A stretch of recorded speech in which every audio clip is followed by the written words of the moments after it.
person that handled the document. It would be the person that uploaded it to the server that the White House released to the world. That would be the place you start, and you just simply work backwards from there. And how did you get it? How did you get it? How did you get it? And eventually you would find the person. That's provided there's cooperation. What would normally happen in a situation like that is people will either speak or they will tell you they want an attorney, and they'll end it right there. And then you have to find other means, other ways to do it. In a utopian world in law enforcement, that's how I would like to do it. I'd like to interview everybody that ever came in contact with this document, and I don't want to call it a document anymore, this file. It's an electronic file. It is not a paper document. It's important to make that distinction. Very big distinction. This was put together so the public themselves, this was put together so someone would look at this on a computer screen and go, oh, that is what it's supposed to look like. It must be real. That's the deception in this. This isn't real. This will never be real. This is a fabrication. This is false. And that's the fraud that's not only committed here in Maricopa County, but it's the fraud that's been committed across the nation. So very important here, actually, you know, the language that's used, especially when we're talking about digital documents versus physical documents. You as an investigator, how important is that you pin the right. There's other bits of language that have come into Yes. this case as well. Well, pinning the language is really important, because if this were to be a physical document, if it started its life as a physical document, in other words, in the Department of Hawaii, they have this exact document in paper form, then obtaining that document would be very, very important to an investigation. Because once we got that document, then we can send that document to forensic document examiners to look at signatures, look at ink, look at some things on the document. The fact that it's digital means we are working with a file. There is no piece of paper for us to touch. And it becomes very difficult in an investigation when you don't have the original, quote, document, because it hampers the investigation and it hampers forensic experts from rendering opinions. Did you come across any other anomalies with what you see there on that file with regards to against any other sample groups of any other birth certificates around the same time, for instance, from Hawaii through your investigation? Is there any other evidence you want to comment on? Here's where it gets a little complicated from that. And to answer your question, yes, there are some, but there are things that I can't disclose because it's an ongoing investigation. However, there is not another electronic file released of anyone else's birth certificate. I've had birth certificates sent to me from Hawaii. They are on paper. But I've had birth certificates sent to me from Hawaii that are not on green safety paper. They are just on white paper, a computer printout. And it's important for the public to understand that when Governor Abercrombie went out and said that he was going to prove Barack Obama was born in Hawaii, he failed to locate the birth certificate. And that's puzzling to us, because the Department of Health in 2001 went electronic on all their documents. In other words, they were all stored on computer. So the common logic would be, if I needed to find a document, I call down there and I say, excuse me, I'd like to have Mr. Obama's birth certificate. You press the button and print it out. Obviously, that didn't happen. They didn't have it. They went on a search for it. He couldn't find it. He went to 30-some-odd radio stations and said he couldn't find it. Then, lo and behold, a document miraculously appears in a book, a bound volume of birth certificates from 1961 on a shelf with 499 other 1961 birth certificates. And the story goes that they broke protocol. They took the document, made 2 photocopies of it, and that's what they sent out to the President of the United States. Our contention would be, is if that's all you did, we should have had a photocopy of this scanned into a JPEG file, or even a PDF file for that matter, and uploaded to the White House, and it should have just been a one-dimensional document. We believe it's manufactured to back up the story and give the impression that it was photocopied from a bound book. I can't go into the particulars. We do have, forensic information to back that up.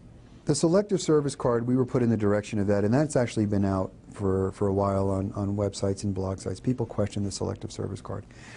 The Selective Service Card in and of itself, though, is problematic. It has a post office date stamp that once it's received at the post office, it is date stamped to be canceled. In other words, it's been received.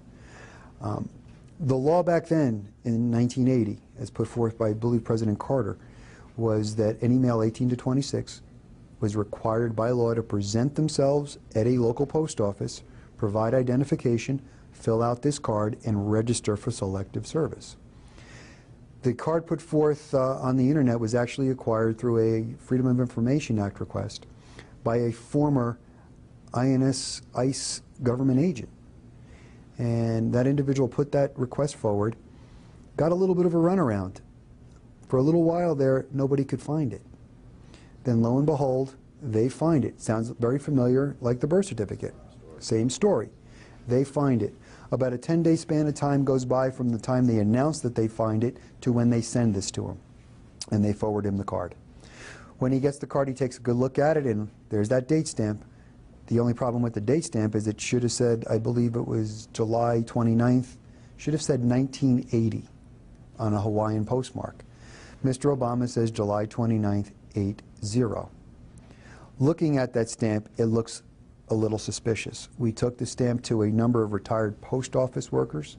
We took it to a couple retired postmaster generals, had them look at it, people that handle this stuff all the time, and they also agreed it looked suspicious. Doing a little more investigative research, we actually determined the stamp that was used at the time. We actually acquired a stamp. We actually acquired some date stamps. What it looks like to us is a deviation from the policy set forth by the Post Office and DOD that the date stamp used would have been a PICA 40 date stamp. That date placard should have been one solid piece of rubber and a 4-digit year date, 1980. Mr. Obama's is an 80. Another FOIA request was put forth, and this time the request was to see other selective service cards from the same time period owned at one time or privileged to deceased individuals, so now FOIA-able. They could be obtained. We got 16 of those, 2 of which were actually in the same post office almost days apart from Mr. Obama's. All of those other date stamps, no matter how they were stamped or how they were inked, all had 4-digit year stamps, 1980. Comparing those, it became evident to us that the 80 on Mr. Obama's didn't line up like the other ones. It was offset dramatically to the right and low to the right. Looking at that, we had to try to come to some kind of theory as to what happened here. And it became apparent to us that if you were going to manufacture this date stamp, it's very difficult to go back and find a 1980 date stamp. It's some 40-some-odd years old. You would have to literally either go back in time and hope some post office had one, or wait to the year 2080 to get another 80. Well, that's a way off in the future. That's not going to happen. We believe what they did is they took a 4-year date stamp, 2080 for 2008, severed it in between the 2 zeros, cutting it in the middle, and then inverting it, so instead of 08, it now looks like 80. They load that into the handle to stamp the document. What they didn't realize is if that date stamp isn't cut true, isn't cut square, when you load it into the handle, it pushes against the little compartment side it rides in and would offset far to the right. And if it was cut on an angle, it would offset far to the right and low. Well, I replicated that, and to my astonishment, I reproduced exactly what looks like Mr. Obama's date stamp. I actually gasped. I was like, oh my God, I produced this. This is what they did. Our contention is there is just no way, no logical reason that anyone in 1980, no post office employee, would have any reason, especially mid-year, to tamper with a 4-year digit stamp. It sits in that handle for a year. Also on Mr. Obama's, you can see the circle of the seal is fully visible. It was pressed squarely down. I tried to rock it, move it, do whatever I could. You cannot get it to erase the 4-digit date stamp. So our contention is that is another manufactured document. Okay. And lastly, has your Cold Case Posse team looked at or considered the President's unusual Social Security number from the state of Connecticut? That has been plaguing us. It We cannot come up with any information that says the president ever resided in Connecticut. I don't understand how a high school junior, I guess at the time, would have traveled all the way there to Connecticut to get one from Hawaii when you could just went to Hawaii and Social Security and applied for one. It's normally the state where you were born. For instance, I was born in Omaha, Nebraska. I've got 033. This is Nebraska Social Security number. It also goes by where the post office mark is that you register, in other words, the mailing address. So if you mailed it to an address, if you instructed them to mail it to an address in Connecticut to receive it, that could be where they put it as well. We found that out. But there isn't any evidence to say he was there at that time, and he's offered no explanation for it. We've run into some roadblocks. The government has flagged his Social Security number. It's almost impossible to run on databases now. Even on civilian private investigator databases, they've been locked out. So we have an obstacle there we'll have to try to overcome. Okay. And just one last thing.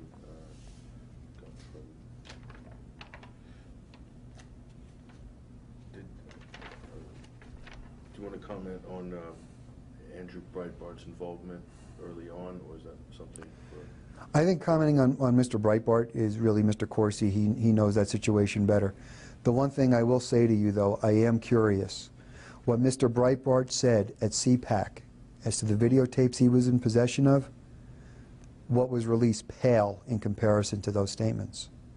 Mr. Breitbart made it really clear of who was going to be on those videotapes and what was going to be said, and we haven't seen them yet. I am highly suspicious of that. Yeah, and the timing of the incident. The timing of the incident is a whole other issue. Okay. And is your case, one other thing, is your team, is it within your jurisdiction to look into Obama's eligibility as a dual citizen, for instance? In other words, did he have an Indonesian passport at any time, or would he have applied for financial aid at Occidental College, for instance, or Columbia under a foreign nationality? Right now it is in our jurisdiction to look into that. This is an issue that could affect every voter in Maricopa County. It is a fraud investigation, and we have every right now to pursue this to verify the identity of the individual who wishes to be on the ballot. It's as simple as that. Okay, that's brilliant. Do you have any closing statement you want to make as to just foreshadowing ahead a little bit, how long this investigation is going to go for, and is this up to Sheriff Joe to say when to sort of hit the brakes, for instance, or draw a line under a certain aspect of it? Sheriff Arpaio has decided that this will be an ongoing investigation. He's giving me no indication that this will stop anytime soon. As a matter of fact, something about the sheriff has been a law enforcement officer for 51 years, as long as I've been alive. He knows when it doesn't look right. He knows when it doesn't smell right. He's given us full authority to continue on, and he wants us to. I don't see it stopping anytime soon.